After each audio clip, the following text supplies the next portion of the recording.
نجيناكم من آل فرعون يسومونكم سوء العذاب يذبحون أبناءكم. دا وسا بیان د نعمت د نقمو د نعمتونه او سزاګانی. دا نعمتونه حساب کا دی باب کې دی خطابونه کې کم کم نعمتونه دي. اول نمبر نعمت وی نجات من فرعون، یو نعمت دا ده د فرعون نه اخلاص کړی، نجیناکم من آل فرعون. دویم نمبر ده نجات عن الغرق، چې د ډوبوالي نه بچ کړی، و اذ فرقنا بكم البحر فانجیناکم واغرقنا آل فرعون، دا نعمت ده. او دریم نمبر بیا چې د تورات ورکول د ځاله نعمت ته اعطاء التورات. سلورم نمبر چې دی کم ګناه کړي وا او د ښه عبادت کړو دا غي د ماپي ذکر دی چې د قتل لم تاسو معاف کړی، ما د یو بل ملکي بیا مې درته ماپي وکړل او دا بل نعمت شو. او ورسره د ایمان بالغیب نستاسو او یا کسان منکر شو نو هغه مې مړکل او واپس مول جون ورکو باز بعد الموت، دا بل نعمت ته. تذلیل الغمام، ورېز من باندې سوري کړل، دا بل نعمت ته. انزال المن وسلوا، من سلوا من نازل کړل، دا بل نعمت ته. او سره انفجار المان الحجر، د کان نه د لوبره جاری کړلې، دا نعمتونه شو. او سزاګانی ورسره روانې دي، لکه اول عذاب راغله دي چې هغه د دې بی ادبی وا چې الله ورته ویل تاسو دې د خار ته ورنوځي نو په عاجزۍ باندې ورشي، دې په تکبر باندې ورغلل، الله ول حتتن وای او دې هنتتن وای، او دا بی ادبی عذاب پر راغې. د سره ذلت او مسکنت په دې باندې راغې، دا بل عذاب دې په سبب د کفران د نعمت باندې شکر د نعمتونو نه ایستو، الله تعالی به عذاب راوستو. او په اخر کې بیا ترغیب ایمان ته او اعمال صالحه ته در دې خطابونو نچوړلې. اول نمبر نعمت ته ګوره، وَإِذْ نَجَّيْنَاكُم مِّنْ آلِ فِرْعَوْنَ. هغه وخت یاد کړئ چې د فرعونانو نه بچ کړلې. فرعون لفظ قران کې په اول ځل باندې راغی، دا وره فرعون سوکو. فرعون په قران مجید کې دا لفظ 74 ځای کې راغلی دی فرعون. او دا فرعون د یو سړی نوم نه دی بلکې دا د مصر د بادشاہ د پاره لقب دی. لکه د یمن بادشاہ ته به تبع وایو او د روم بادشاہ ته به هرقل وایو، روم بادشاہ ته به هرقل وایو. قیصر به وتوای قیصر روم. ایران بادشاہ ته به کسرا وایو. نو دا مخصوص القاباتو د مختلفو ملکونو د بادشاہانو. د فرعون سنم دی، تفسیر قرطبی لیکلی د فرعون نوم دی قابوس په بابانی، قابوس نوم دی د فرعون نوم، امام قرطبی لیکلی دی. محمد ابن اسحاق هغه وی چې د فرعون نوم دی ولید نوم دی. ابن کثیر د دنوم لیکلی دی مصعب. تورات کې د دنوم دی رعمسیس په تورات کې د دنوم دی. خود د چکم شجر نسب دی نو هغه د سره چې ولید ابن مصعب ابن ریان، نو معلومه دا شو دا ولید خپل نوم دی، مصعب د پلار نوم دی، ریان د نیک نوم دی، دای نوم دی ولید ابن مصعب ابن ریان. 450 سال عمر دی، ډیر لوی عمر الله ول ورکړی دی. او د په مذهب کې اختلاف ته چې دا دهری دی او که مشرک دی. بعض علماء ته دهری ویل، معلومیږي چې دا دهری نه بلکې مشرکو، ځکه وجحدوا بها واستيقنتها انفسهم علوا جازي، چې مشرکو جحدوا بها واستيقنتها انفسهم، یقین کړو خو جهاد کړی کفر جهود دی دا و مشرک، او دا منل چې الله شته خو شرک کو. او په دې سره 900 کال کې په دې باندې بیماری نه وراغله چې ته بیمار شوی نو، په دې وجبانی د کې تکبر ډیر زیات او ډیر غټ دعوی وکړه چې دا ټول اختیارات زما دي. د مبارک یو خبر مشهور دی چې د بچشته کې نشتا. یو قول خدای چې فرعون دا عنین دی، دا په بچو باندې اړو قادر نو، کان لا یولد له ولد، د بچی نه کېدل. او دا لا ولدو دا د خپل خزې سره په تعلق ساتلو باندې قادر نو، ځکه خو خزې په کور کې په داسې وخت کې ماشوم غټ کو چې په هغه وخت کې دا خبره د فرعون د دربار نه تللی و چې ماشومان نیسي او دا وجنی. په دغه سور ور کې موسی علی السلام په خپل غیږ کې غټه کو، دا دلیل لري خبره ده چې فرعون بچی نه کېدل غني، ځکه چې دې خزې ورته ویل چې تولې خپکیږي دا به موږ د ځان د پاره بچي ولې سستا به د سترګو یخواله او زما د سترګو به هم یخواله. لکه د فرعون بچی کېدل ورته ویلي وي چې دا ختموا او نور بچی به موږ راوړو اب زموږ سترګو یې خوالي وی بچی نه کېدل. بیا بعض علماء په دې باندې رد کړي چې نه بچی شته یو لور یې وسره یو لور د ماشته په نوم یې د دې یو لور دا نو که ثابت هم شنو صرف یو لور شته نور بچی د دې نو. دا یو حدیث دا سره چې د فرعون لور ماشته د دې خدمتګار او د له وخته ګمنځول وخته نو دا زنانه د اسرایلی زنانه او دغه د لاس نه ګمنځ پرې وتله نو الله یاد کو الله نو دا خزه وتوي دا جنې چې تاسو ما پلار یاد کوی نه ستا پلار مې یاد کړی زمون خپل رب شته کنه وي خته زما الله د رب پلار نه بغیر بل رب منی ویلاو نو هغه له تاریخي سزا ور کړی و چې په لاسونو باندې په خو ته میخونه ټکوالیو نو دا د دلور شته به هر تقدیر نور بچی نه دي مشهور د لور باره کې خبر راغلی دا واذ نجيناكم من آل فرعون د فرعون نه الله تعالی موسی علیہ السلام د لسان خلاص کړل نو خلاص ابتدا کړل چې فرعونانو موسی علیہ السلام ته تکلیف رسو دا ملګرو ته خدمتګاران ته جوړ کړیو. مخکې ما سره مختصر تاریخ د يهودو بیان کو چې کله یوسف علیہ السلام مصر ته لاړو خپل قبیله خپل قوم بوتلو ال د جدي کله آباد شو ډیر شو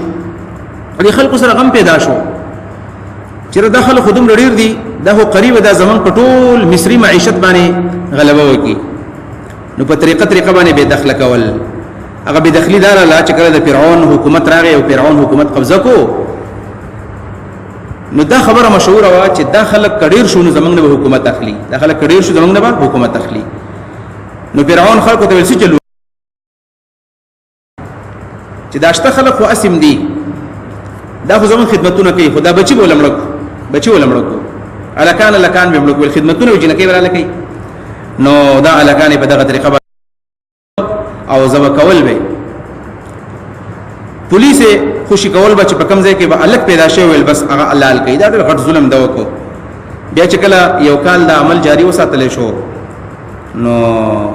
چا ورته ویل چې صاحب دا خو چې په دې سه به دردي باندې موږ دا اسرایلی وجنو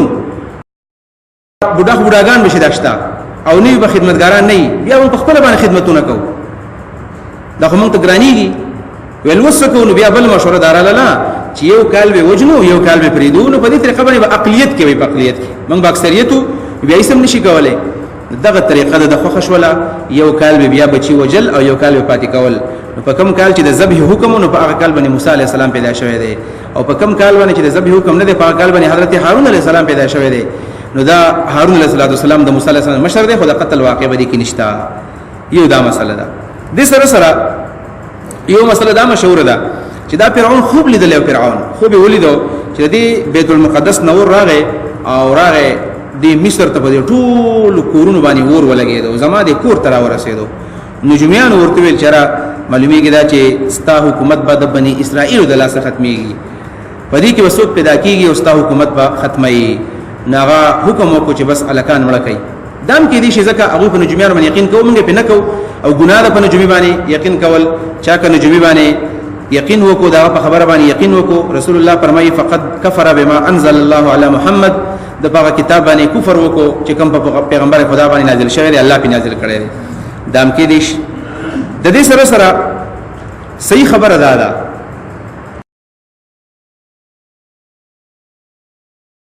په لار باندې روانو او د مصر د بادشاہ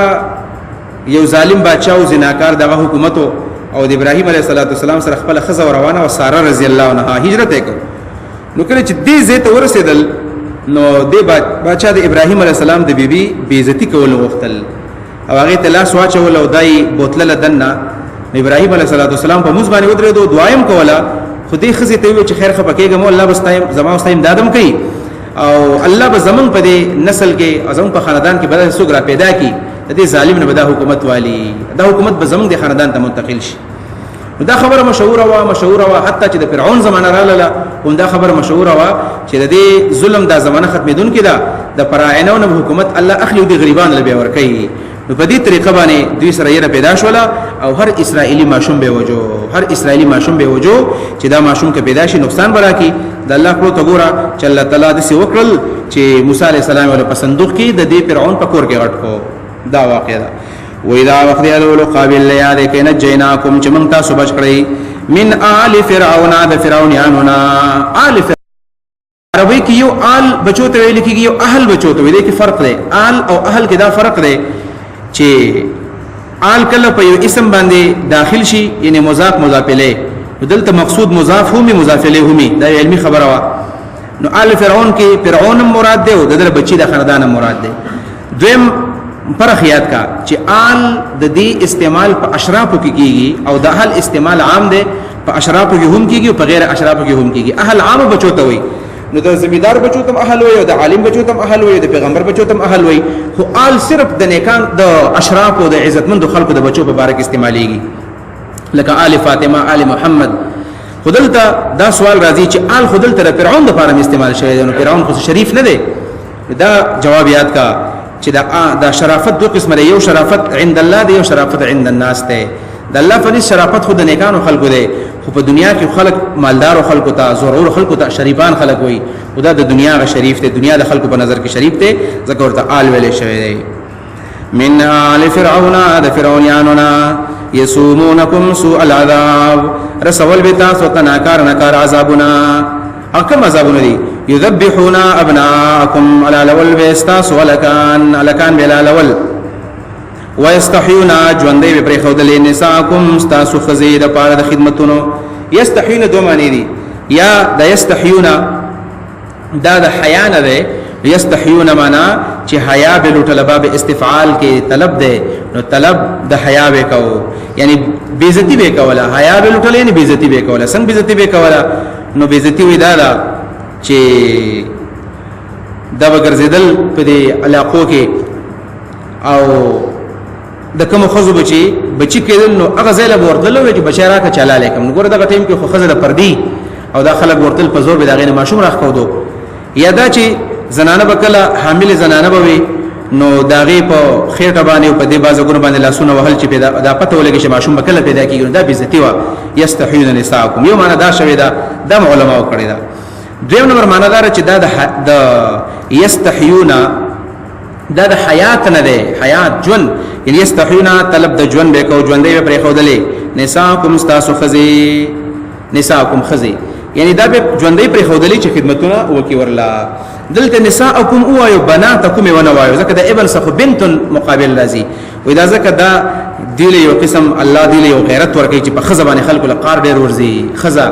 خزه سوچ چالو کنځي قار ډیر وزینو یستحیون بناتکم بزي الله نساءکم وایو دیله بغیرت په دې باندې ورشي ګور زمون میندو د خلکو خدمتونه کړې دي و دې کې غیرت اډورانه غي ويستحيون نساءكم ژوندې به پر خودلې د خدمتونو د پارستا سو خزي وفي ذلكم بلاء وفي ذلكم دا فی ذالکم د ذالکم چاته اشاره ده ذالکم یا د نجات ته اشاره ده وفي ذالکم په د نجات کې د فرعون نه په خلاص اولو کې بلاء او امتحان ده من ربکم استاسو در طرف عظیم لوی امتحان عظیم صفت د بلاء ده نو دا ذالکم اشاره ده د نجات ته ځکه نجات چون کې ټولو شی نو ذالکم جمع راوړلا او یا د ذالکم د امتحان ته ذالکم او فی ذالکم بلاء من ربکم د نجات سره سره د مصیبتونو ته اشاره ده فی ذالکم په دې مصیبتونو کې دا کوم مصیبتونو چې قسمه قسم رسیدل نو په دې کې ستاسو لپاره باقاعده امتحانو چې صبر کوئ کنه کوئ دا یو نعمت شو